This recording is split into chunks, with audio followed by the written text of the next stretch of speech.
आज का विषय प्रेरणा का स्रोत। दोस्तों, जिंदगी है तो संघर्ष है, तनाव है, काम का प्रेशर है, खुशी है, डर है, लेकिन अच्छी बात यह है कि ये सभी स्थायी नहीं है। समय रूपी नदी के प्रवाह में से सब प्रवाहमान है। कोई भी परिस्थिति चाहे की हो या गम की कभी स्थायी नहीं होती, समय के अविरल प्रवाह में विलीन हो जाती है।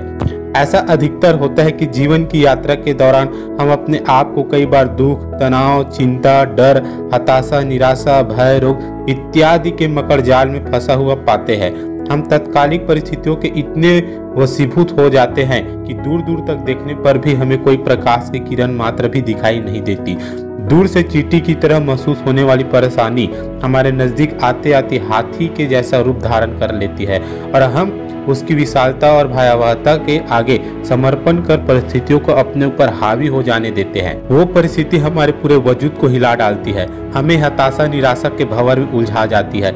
एक एक क्षण पहाड़ सा प्रतीत होता है और हम में से ज्यादातर लोग आशा की किरण न देख पाने के कारण हताश होकर परिस्थिति के आगे हथियार डाल देते हैं। अगर आप किसी अनजान निर्जन रेगिस्तान में फंस जाए तो उससे निकलने का एक ही उपाय है, बस चलते रहे। अगर आप नदी के बीच जाकर हाथ पैर नहीं चलाएंगे तो निश्चित ही डूब जाएंगे। जीवन में कभी ऐसा क्षण भी आता है जब लगता है कि बस अब कुछ भी बाकी नहीं है। ऐसी परिस्थिति में अपने आत्मविश्वास और साहस के साथ सिर्फ डटे रहे, क्योंकि टैगलाइन हर चीज का हल होता है, आज नहीं तो कल होता है। एक बार एक राजा की सेवा से प्रसन्न होकर एक साधु ने उसे एक ताबीज दिया और कहा कि राजन, इसे अपने गले में डाल लो और जिंदगी में कभी ऐसी परिस्थिति आए कि जब तुम्हें लगे कि बस अब तो सब खत्म होने वाला है, परेशानी के भंवर में अपने आप को फंसा पाओ, कोई प्रकाश की किरण नजर ना आ रही हो, हर तरफ निराशा और हताशा हो, तुम इस ताबीज को खोलकर इसमें रखे कागज को पढ़ना, उससे पहले नहीं। राजा ने वह ताबीज अपने गले में पहन लिया। एक बार राजा अपने सैनिकों के साथ शिकार करने घने जंगल में गए। एक शेर का पीछा करते करते राजा अपने सैनिकों से अलग हो गया और दुश्मन राजा की सीमा में प्रवेश कर गया। घना जंगल और सांझ का समय, तभी कुछ दुश्मन सैनिकों के घोड़ों की टोपों की आवाज राजा को आई और उसने भी अपने घोड़ों को एड़ लगाई। राजा आगे आगे, दुश्मन सैनिक पीछे पीछे। बहुत दूर तक भागने पर भी राजा उन सैनिकों से पीछा नहीं छुड़ा पाया। भूख प्यास से बेहाल राजा को तभी घने पेड़ों के बीच में एक गुफा सी दिखी। उसने तुरंत स्वयं और घोड़ों को उस गुफा की आड़ में छुपा लिया और साहस रोककर बैठ गया। दुश्मन के घोड़ों के पैरों की आवाज धीरे धीरे पास आने लगी। दुश्मनों से घिरे हुए अकेले राजा को अपना अंत नजर आने लगा।